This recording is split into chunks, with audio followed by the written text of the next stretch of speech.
So let me tell you a little bit about our distinguished speaker this evening, Dr. Calvin Mackie. Dr. Mackie is a lifelong resident of New Orleans and graduate from Morehouse College. He completed his degree in mathematics, graduating magna cum laude, and is a member of the prestigious Phi Beta Kappa National Honor Society. He was simultaneously awarded a bachelor's degree in mechanical engineering from Georgia Tech, where he subsequently earned his master's and PhD in mechanical engineering. He joined the faculty at Tulane University, where he researched heat transfer, fluid dynamics, energy efficiency, and renewable energy. In 2002, he was promoted to associate professor with tenure. He was a visiting professor in the Department of Chemical Engineering at the University of Michigan, where he performed research on fuel processors for PEM fuel cells. Dr. Mackie has won numerous awards, including 2003 Presidential Award for Excellence in Science, Mathematics, and Engineering Mentoring, otherwise known as PASMEM, Black Engineer of the Year Award for College-Level Educator in 2002, the 2003 New Orleans Data News Weekly Trailblazer Award, and the Pi Tau Sigma ASME Excellence in Teaching Award in Mechanical Engineering for 2000 and 2002. He was awarded a patent on a device to retrofit luggage stow bins on 737 and 757 Boeing commercial airliners. Currently, Dr. Mackie is the managing partner of Channel Zero Group, LLC, an educational and motivational consulting company he co-founded in 1992. He has presented to numerous civic and educational institutions, government entities, professional associations, and businesses of every size and industrial focus. Through his travels and online mentoring presence, Mackie reaches millions of students and professionals annually. Please help me welcome Dr. Calvin Mackie.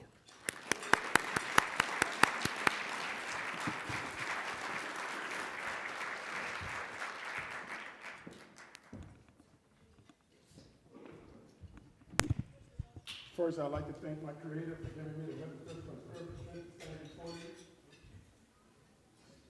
Second, I'd like to say thank you to AAAS, National Science Foundation, and others for having me here. I'd like to say thank you to my homegirl, Ashley Hudson, who would not leave me alone. I believe I told her no 3 times, and I said, look, yes, yes, yes, I'm coming. I'm humbled anytime anybody asks me to do that which I think I've been put on this earth to do, because 17, 18, 19 years ago, no one ever made a dollar bet that Calvin Mackie would be standing before anybody speaking to auspicious audiences like this. I'd like to say thank you to the mentors for being the guides and the help to these students such that they can participate in one of the greatest opportunities in the 21st century called science, technology, engineering, and mathematics. I'd like to say thank you to all the rest of my friends who are here today who've been knowing me from way back. Carmen and Christine, don't tell these people. Angie, don't tell these people any stories. The people know you from way back. They look at you with one eye open. You know, Iris, like, I can't believe they got that fool up there. And I'd like to say thank you to the students for setting out on this trek, doing the things that many others won't do, taking on the challenges, working hard to achieve your dreams. I spend a lot of time saying thank you because it seemed like we've been able to raise an entire generation of young people who don't know the meaning of words like thank you, excuse me, hard work, sacrifice, persistence, and Kirsten. I don't want to be confused with them because my mother raised me differently. Good evening. Good evening. Good evening. three-day PhD in engineering, as you're going to find out. Caveat number 2 is don't confuse my passion with anger. Everywhere I go around the world. I've spoken on 3 continents and 7 countries and before 2 head of states. And the last time I was in this hotel, I said it was with general elected, and it was Jeff M. Melt, Al Sharpton, and me. Now that's gangster. You didn't know you was going to hear gangster at an event like this. And when I finished, I know Jeff M. Melt had one thing to say. He looked at me and said, "That's one angry black man right there." And I said, "I'm not angry, I'm passionate." And I wonder why more people are not passionate about science, technology, engineering, and mathematics, especially when it comes to our children and their participation in it. Matter of fact, Martin Luther King said, "At the end of the day, it's not the words of my enemies I shall remember, but the silence of my friends." When we look at the conditions of our educational system, look at the numbers that we are not producing, look at the money that we put in things that have produced nothing in terms of increasing diversity in STEM, look like somebody should be mad, look like somebody should be angry, look like somebody should be taken to the street. But I'm not angry, I'm just passionate. And I'm glad to be amongst an audience of passionate people. As a matter of fact, James Baldwin said that a passion is angry. He said a passion is contemptuous of all which is not itself. He said a compassion contains hope, and it contains an unspeakable desire. And I refuse to leave you with the unspeakable hope that James Baldwin talked about. Because that's what's missing in this thing called STEM. That's what's missing in this thing called research.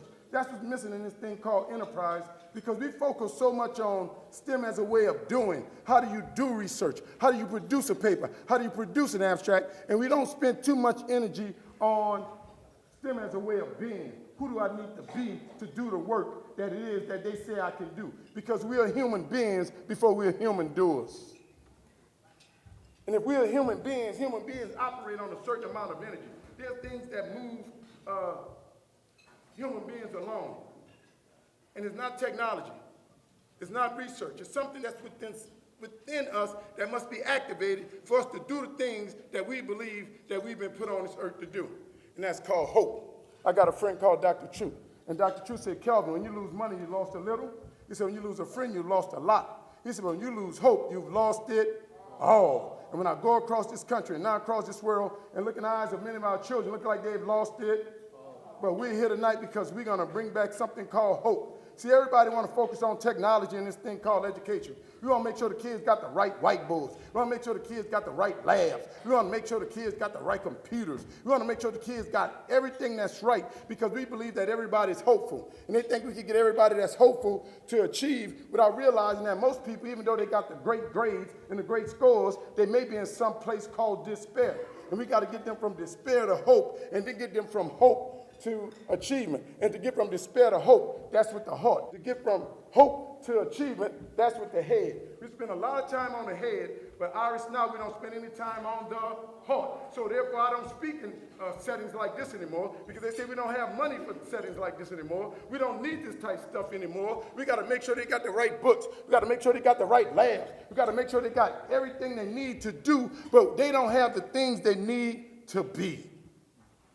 See, when you be, you can do whatever it is they put before you. But if you ain't it, if you don't know who you are, if you don't know who you are, when the earth shakes you, you're going to collapse, regardless of all the rest of the stuff that they've put on you.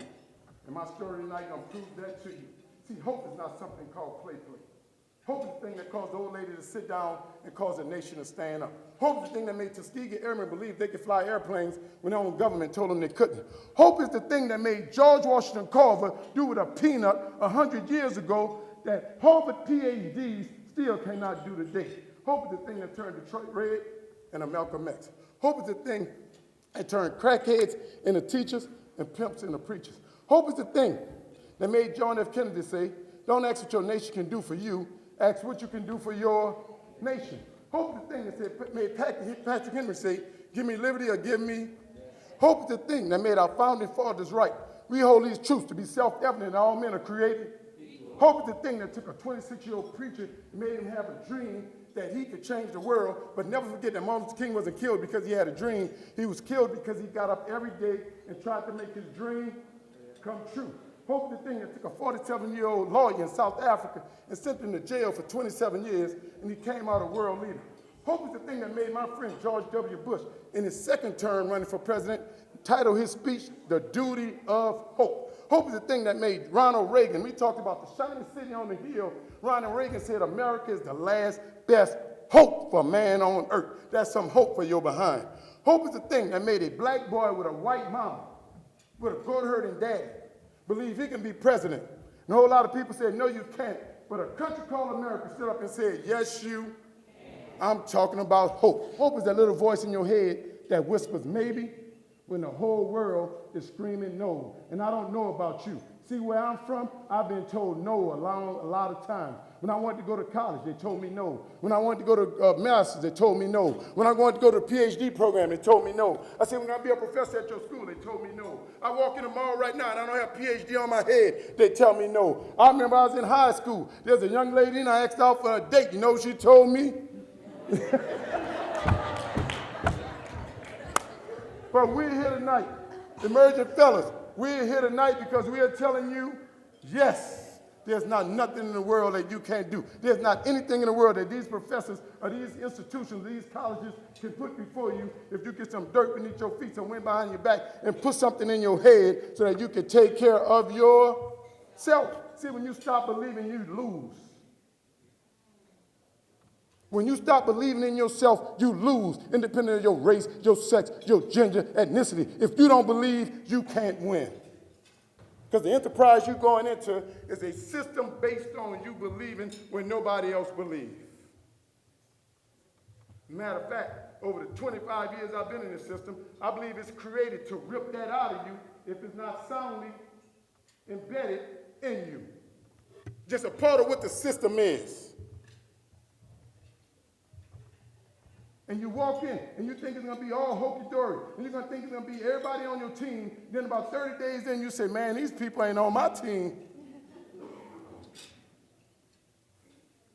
And then you start questioning yourself.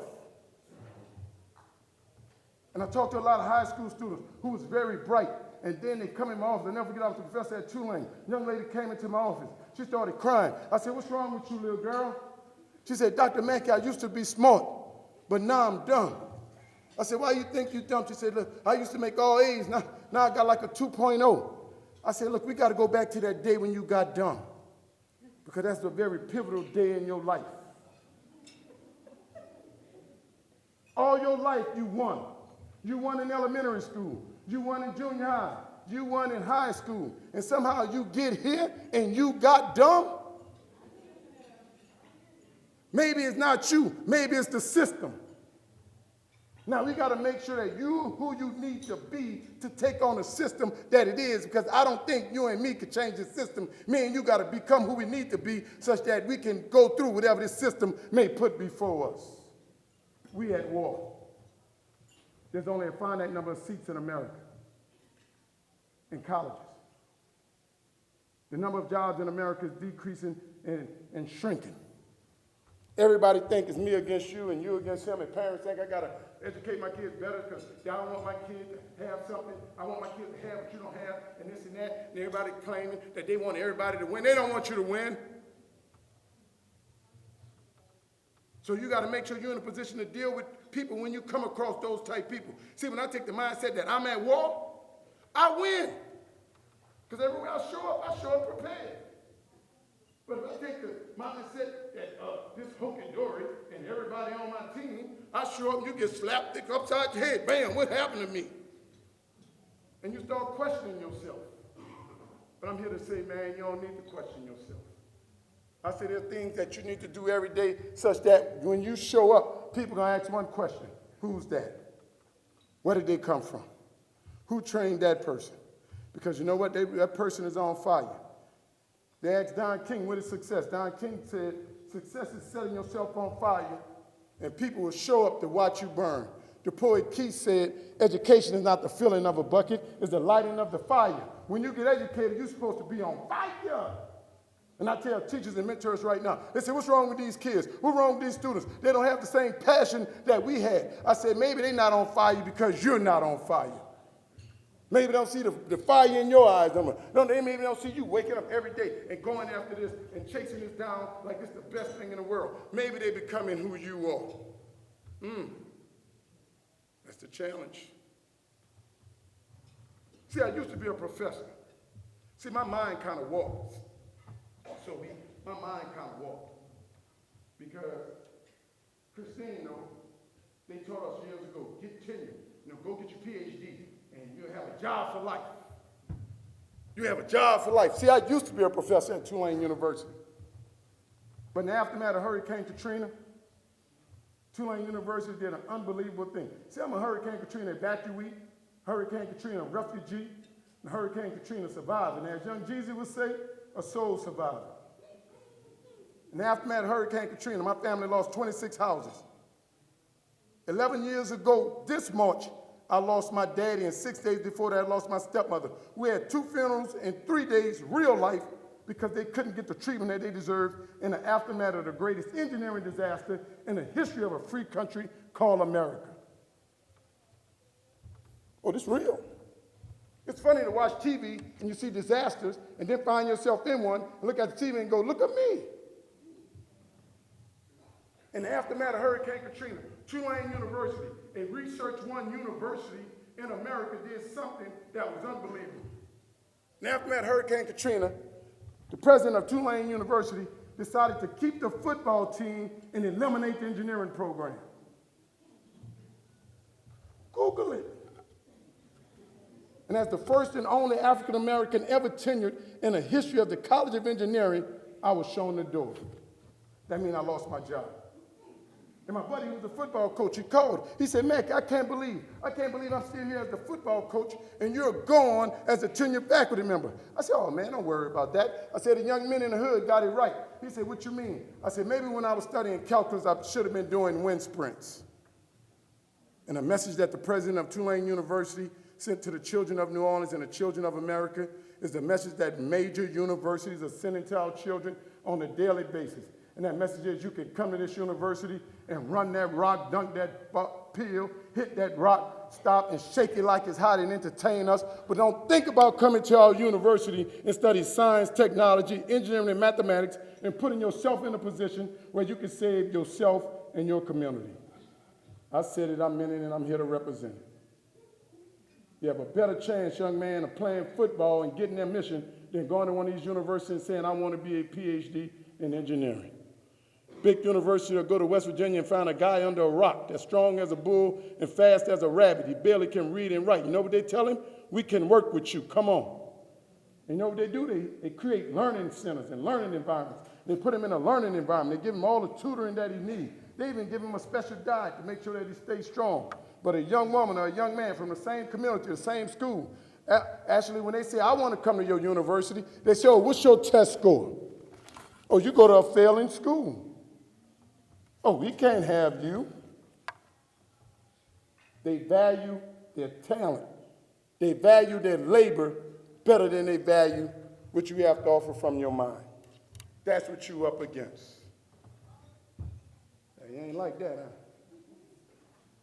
And when you know that, you can't go in there like this some play, hokey-dory, freak show. You got to go and understand that you're dealing with institutions that value things but not you.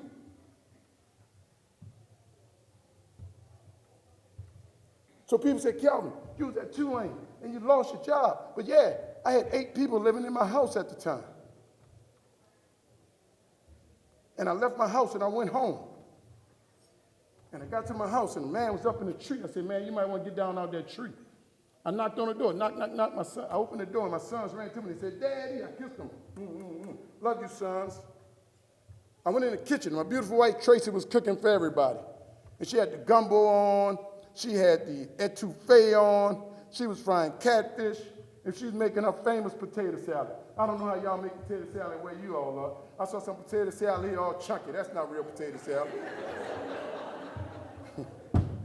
My wife Tracy makes some potato salad, and it's so smooth, sometimes I just rub it on my face. And I kissed her and I said, I love you. And she had the air conditioner on, she had the vent on, they had the window open. I just saw money going out the window. My little nephew had moved in with me about y'all age, senior in high school. He had lost his house, he moved in with me. He in the corner with the headphones plugged in, the computer plugged in, the TV on, the radio on. I said, man, can you just turn something on? My old uncle had moved in with me. He had lost 2 houses, retired. Now he living with his nephew. All day he watching the TV. He watching the same news every 30 minutes like this. Like, oh, can you just go for a walk? My big brother had moved in with me. He upstairs, 4 years my senior. He done lost his house and his job. He upstairs by himself with the lights on, the TV on, the air conditioning. I'm like, man, can you just come downstairs? Everybody get in one room. My daddy moved in with me. My daddy dropped out of school in the 8th grade to pick cotton. In 1965, he started a roofing company. Didn't have education, but he got some skills. He started a roofing company and eventually started his own roofing company. In the aftermath of Hurricane Katrina, he lost his house, he lost his business, and eventually he lost his life. The week before Hurricane Katrina, he had been diagnosed with level 2 lung cancer. The Monday after Hurricane Katrina, we were supposed to take him and his treatment was supposed to start, but we evacuated. It took us 6 weeks to get him back in the system. By the time we got him back in the system, they couldn't re-diagnose him because in a place called America, they had a little medical center set up in tents in a parking lot of a mall because, you know, they didn't bring him what they need to properly evaluate people, so it took us 2 more weeks to get him properly evaluated. By the time we got him properly evaluated, the cancer had spread all over his body. He had moved in with me.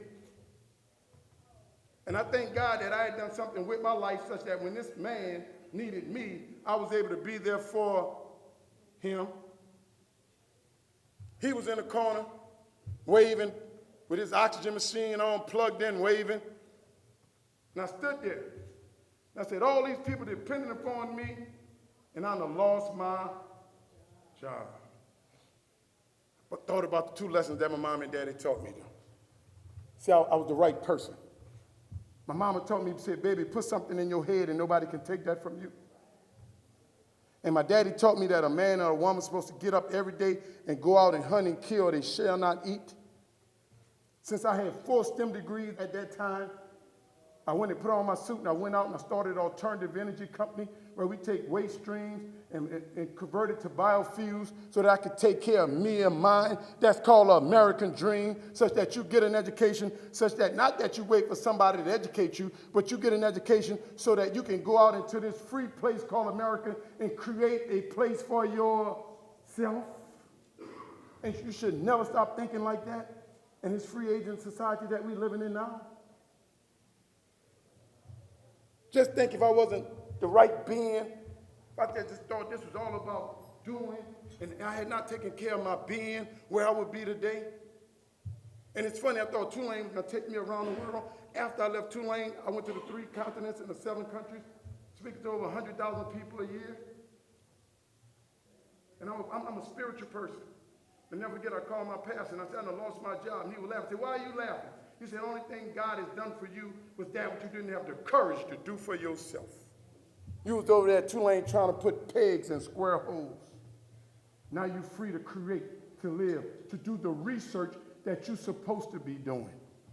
And at Tulane, I had got patents. I had written 30 papers. I had gotten tenure. I had done everything that they asked me to do, and I still was not happy. So I started a program called STEMNOLA.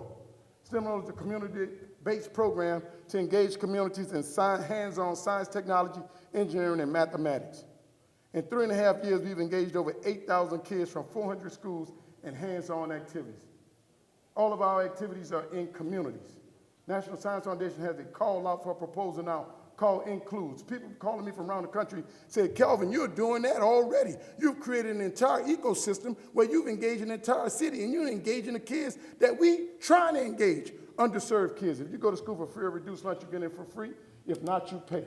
87% of the people that we've engaged are free and reduced lunch kids who otherwise would never have access to things called science, technology, engineering, and mathematics. That's how we increase this thing called diversity, going where nobody else is willing to go. It's like the sports program. If football players and football teams and football coaches can go where nobody else is going to go, we got to go there and find the best talent in every community and mine them out and bring them to places like this. That's why we need you in this, because we need you, after you finish doing what you're doing, to go back and mine your community and make sure that 100 people like you got the same opportunity to do what you're doing here tonight. I'm about moving the needle and changing the world. If you just stuck on yourself, then you're in the wrong place. There's two types of wealth in this world. First type of wealth is making money, and that's why we all confused. Everybody want to make money. I'm going to make money. That's the lowest form. Second form is wealth called making a difference. And that's the highest form. And I can prove it to you. There's billionaires that died and we don't know their names. But poor people who've made a difference, we build statues to them. I hope that you're doing what you're doing. I hope that you're in this enterprise to make a difference, to change a life, to see a life going one way and tapping it and take a trajectory where it's never been before. Because that's what Dr. Carolyn Myers did for me at Georgia Tech when I was walking down the hall with my hat on backwards and she slapped it off my head. That's how I got in grad school.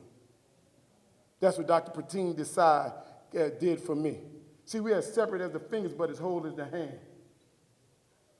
It's going to take all of us working together to change this thing. When I lost my job at Tulane, it was people of all races, ethnicities that called from around the country and said, Calvin, you all right. I can name about 6 people who said, Calvin, your family going to eat because the work that you were doing is very important and you don't need an institution, and we're going to continue to make sure that you're on the road speaking hope and life in the people such that they get hope in life, but your family can be okay. That's what this thing is about. And see, when I say those things, people say, well, yeah, that's easy. That's easy. But when you know my story, you're going to understand why this thing called mentoring is so important. I am because other people were. It was other people who poured into me that made me who I am. Somehow I always had the aptitude for the science and technology, but if I didn't have those people, I promise you I wouldn't be here tonight. As a matter of fact, in many minority communities, we don't buy into technologies, we buy into people. That's why so many people want to be entertainers and sports figures and all that, because they buy into people. But if we can tell the right people to them, then we can get more return on the buck. Coming up in the city of New Orleans, I thought I was going to go to the NBA. I had a wicked crossover and an unbelievable jump shot. Now, you think that's funny. You want some of this? Don't tempt me, man. Don't tempt me. You want some? And one night I took a long jump shot. One of the few jump shots I missed, ricocheted off the rim. Now, I went to get the ball, and the young man beat me to the ball. And he grabbed my ball in my arm. They went that way, I went this way, and I suffered a traumatic shoulder separation.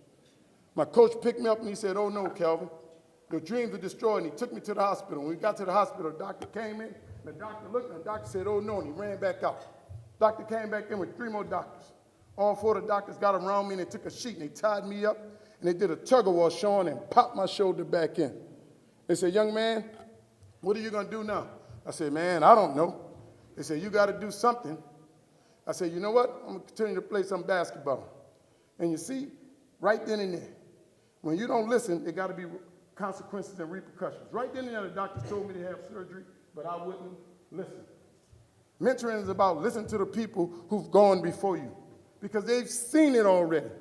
And you don't have to make the same mistake that they made. The only thing you need to do is listen. But I wouldn't listen. So 20 years later, 30 more shoulder separations. I'm speaking at the University of Michigan, big audience like this. I do something crazy on the stage and my shoulder pop out. Bam. Young lady in the front row go, ah! This is the truth. Y'all know MVP Derek Scott from Michigan. He ran on the stage. And he said, what to do? What to do? I said, hold me, hold me. And 2 grown men on the stage like this. The only thing I could think was, thank God this is a blue state.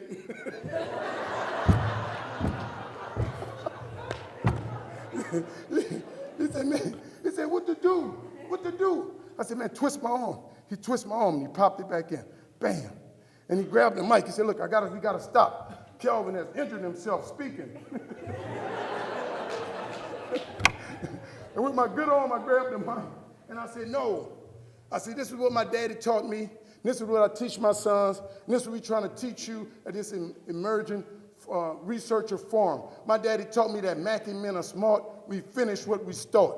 And we're here today to tell you that you are smart and you got to finish what you started. And with that bad arm, I grabbed that bad arm with my good one. And to tell the truth, I had to finish because they had like 2,000 people and they had like 500 books I had to sell. I was seeing money. And I finished that speech with my bad on. And the rest of the night, I signed books, Christine, like this. I signed all of them. And the more pain I got in, the more books they bought. I was like, ah!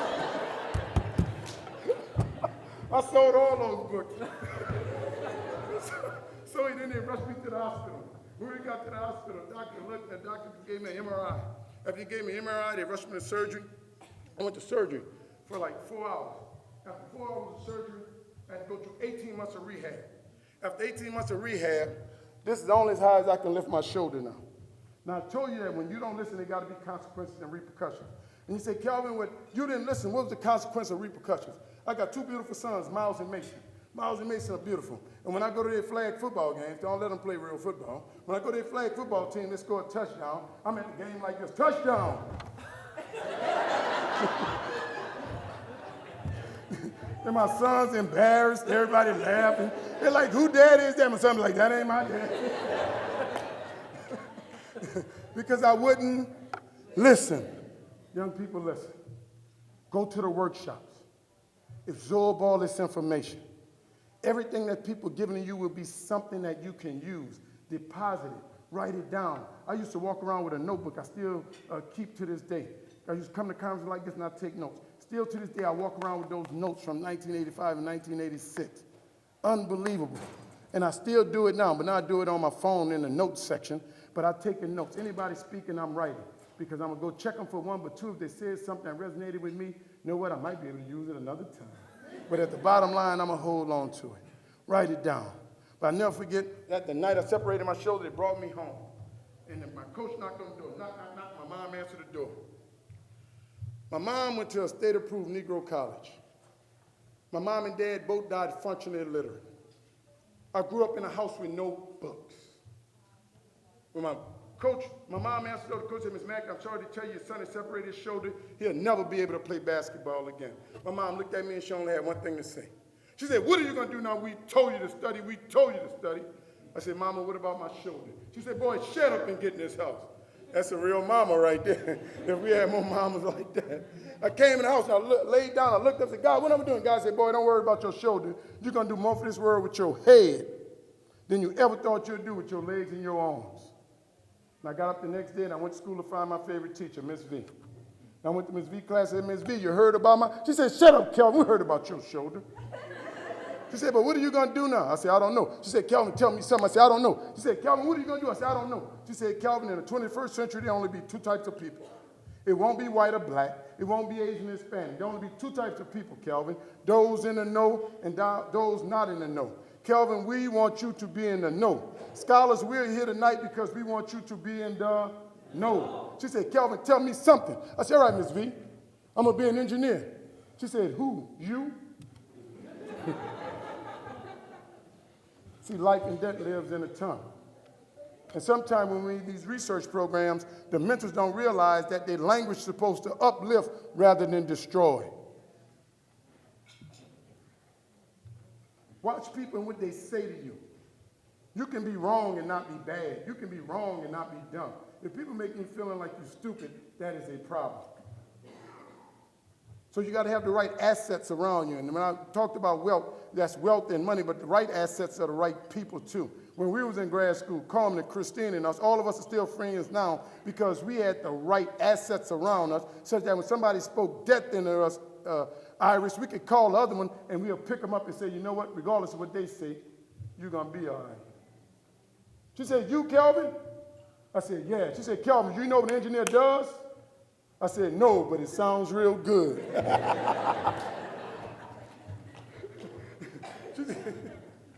She said, Calvin, you know, if you're going to be an engineer, you got to go to college. I said, bet. She said, nobody in your family ever been to college before. I said, so I'm going. She said, Calvin, look, if you're going to go to college, you have to go take this test. I said, what test? She said, the SAT. Now, people, I was ignorant. AAAS, I was ignorant. And I was ignorant because I grew up in a house with no books. And don't get bent out of shape because people call you ignorant. Ignorant means you just don't know. Stupid means there's no hope for you. Flavor Flav, stupid. I was ignorant. I was so ignorant when they told me to go take the SAT. I thought SAT meant Saturday. And then I knew it meant Saturday because then they told me the test was on Saturday. Genius. When I showed up to take the SAT, all the kids like you, all the students like you had done what you're supposed to do, had been in training programs that you was in high school. You was biting your nails, you was nervous because you know this is a very important day. Nobody could tell me nothing. I put my head down there to wake me up. Wake me up, I said, young man, take your test. When they gave me that test, I looked at it, and I didn't know that word, it's a that word, it's a that word, it's a that word. So you know what we do and we don't know what we're supposed to know. I started going A, B, C, D, D, C, B, A, B, C, D. Woo! I better change this thing up, C, B, C, B, A. Yeah, I know, that's how a lot of y'all got to college. I can see it all in your eyes. I looked around, I was the first one finished. I was like a bunch of dummies that put my head back down. They woke me up and said, young man, go home. And we didn't get our scores immediately. We didn't have Facebook, MySpace, YouTube's website. We didn't have the technology. We had to wait 6 weeks on our scores. So 6 weeks later, I went to the mailbox and I looked, saw those scores. Reached in, I pulled them out, I ripped it open, I looked at them, I said, oh yeah. Now I went to school to find Miss V. When I got to school, Miss V said, Calvin, you got him? I said, I got him, Miss V. Miss V said, Calvin, how did you do? Ignorantly and confident, I looked at Miss V. I said, Miss V, I got 84%. She said, Calvin, 84% on the SAT? That's unbelievable, Calvin, especially for you. She said, but Calvin, I never heard the test explained in percentages before. She said, Calvin, what's your raw score? What's your total score? Ignorantly and confident, I looked at it and I screamed, 840. And she was shaking her head. She said, no, Calvin, the test is not out of 1,000. It's out of 1,600. You don't have 84%. You barely have 50%. You need to go take that test again. So no, not that Saturday test. I stick with my Friday test. I do much better on Friday. I told you, I was ignorant, but you know what? Ms. V realized that man could not create a test to measure what's inside of me if I'm willing to work towards it. And we're here tonight to tell you whatever troubles you're going through, whatever challenges you're going through, whatever you decide to pursue in college, man cannot determine the outcome if you're willing to work towards it. She said, Calvin, you still want to be an engineer? I said, bet. She has a college recruitment fair at the New Orleans Superdome next Saturday. Next Saturday, I went down to that Superdome and I kicked the door open. And when I walked in, the first table I saw, brother, was a Georgia Tech engineer. It's like divine intervention. I want to be an engineer. First table I see is Georgia Tech. I walk over to the Georgia Tech table. Georgia Tech guy said, what can I do for you? He said, I'd like to be an engineer, sir. He said, what's your SAT score? Ignorantly and confident, I looked at him and I screamed, 840. He was shaking his head. He wouldn't even give me an application. He had a conniption. Boy, I never even heard of nothing like that. See, just because the school ranked #1, that doesn't mean it's #1 for you. You have to go to and find a place where somebody's going to take you as you are, nurture you as you are, and help to get to where they know you can be. He said, go over there. They may be able to help you. Now I went over to this raggedy little table. This guy at the table didn't even have a skirt on the table. The guy said, what can I do for you? I said, man, I don't know, that dude over there told me to come over here. He said, son, what can I do for you? I said, man, I'd like to be an engineer. He said, you came to the right place. He said, what's your SAT score? I said, man, I can play some ball. He said, no, I need those scores. I said, man, I can dance. He said, no, I need them scores. This time I whispered. I said, 840. He was shaking his head. He said, I tell you what, son, you're a diamond in a rough, but a diamond show nothing. Sign right here and come to Morehouse. We'll make you into a doctor. We'll make you into a lawyer. We'll make you into an engineer. Young people, many of these scholars you sitting around here, many of the people that are going to be talking to you, if you knew their story, if you knew from where they started from, if you knew the challenge they had and the PhDs they have now and the job they have now, you would know anything is possible. I know a lot of them. It's possible. It's possible. Just keep working. He said, come to Morehouse. In June 1985, my mom took her to Morehouse. She had never been on the college campus before. And when I got to Morehouse, everybody laughed at the way I talked. They laughed at the way I talked. Kirsten, they laughed at the way I talked because I was saying things like, I'm about it, how you do that there. And I'm the man right here. You heard me, little Wody. It's off the easy for sheezy up in here, cousin.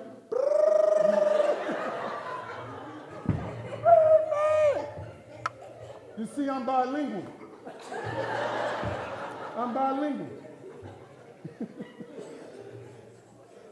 You don't have to come via Ellis Island or the Rio Grande, a piece of cardboard and land in Florida, and be a person in need of English as a second language. Nobody was conjugating a verb to be in my house. It was I be, we be, you be, all us be up in here. They said, boy, C-spot run. I was like, no. They said, right. They said, don't pass go. They said, go directly to remedial reading. You're reading on about an 8th grade level. Can you imagine the pain and indignation I felt every day when my friends like you was going to World Lit and English Comp? I had to go down to a basement of a building with 8th graders where they called me and my buddy LD for Louisiana dummies. And luckily, Morehouse believed in this being thing, and every day on my way to remedial reading and developmental mathematics, I read a quote from President Emeritus Benjamin Elijah Mays that said, when you find out that you're behind in a race of life, you got 2 choices, run faster or quit. The problem in America right now is that too many people are quitting. And I got up every day and I ran and I ran and I ran. Morehouse put me in a basement of a building with those 8th graders, and they put me in front of a machine, and every day they would let the words go by faster and faster, and every day I read and I read and I ran and I ran, and after 3.5 years, after being told I wasn't college material, I finished Morehouse, #1 in mathematics, #5 in the largest class that Morehouse had ever produced, magna cum laude, Phi Beta Kappa. And when I came off the stage, thank you. And when I came off the stage, they put a microphone in front of my face. And they said, Calvin, when your mother went to a state-approved Negro high school, when your father dropped out of school in the 8th grade to pick cotton, when the test said you wasn't college material, who would have thought you'd come to Morehouse and do this? What are you going to do now? I said, you know what? He said, what? I said, man, you know what? He said, what? I said, man, I'm going to go to Georgia Tech.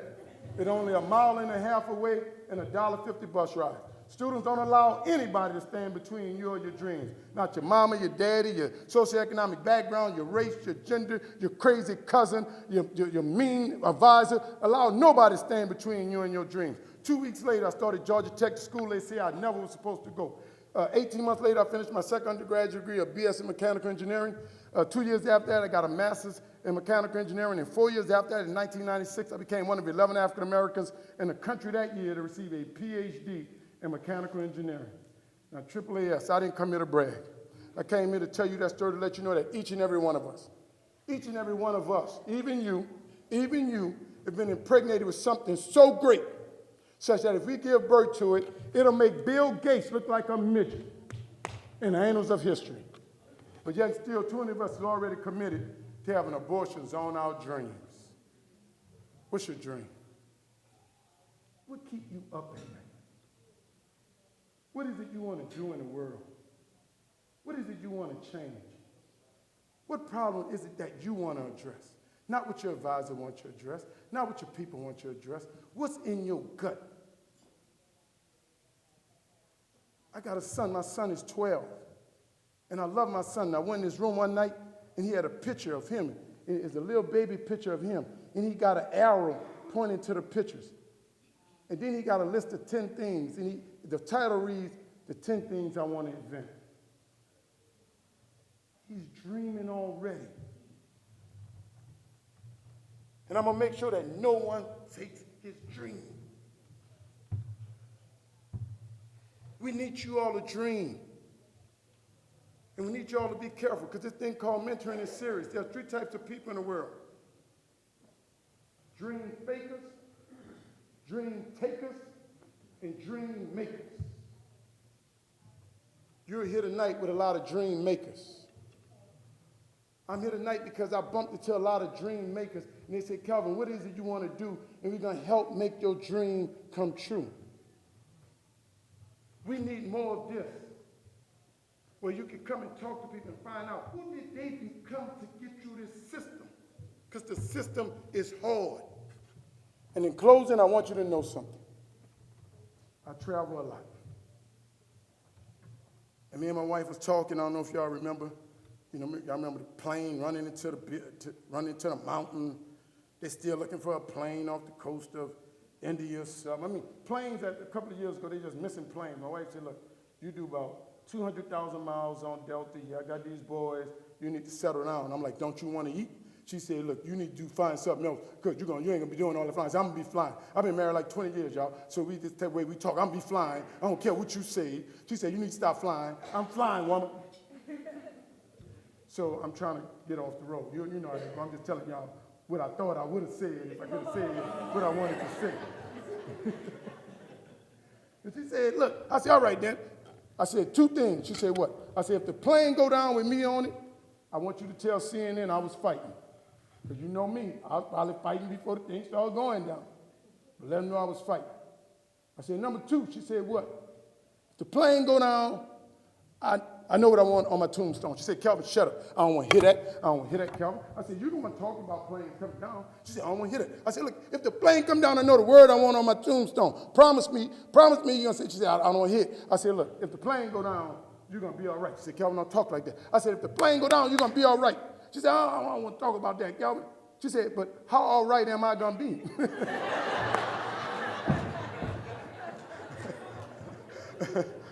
I said, double indemnity, all right. I said, if the plane go down, I know the word I want on my tombstone. She said, what? I said, I'm going to put it in the will, and you better put it on there. I said, I don't want nothing but my name, the day I was born, the day I died, and this one word. And she said, what? I said, empty. She said, why you want empty on your tombstone? I said, because I want the world to know I gave it my all. That's all we're asking of you. Give it your all. Give it your all. And I promise you, you're going to have great outcomes. Thank you all for listening. And the best to every last one of you. Thank you.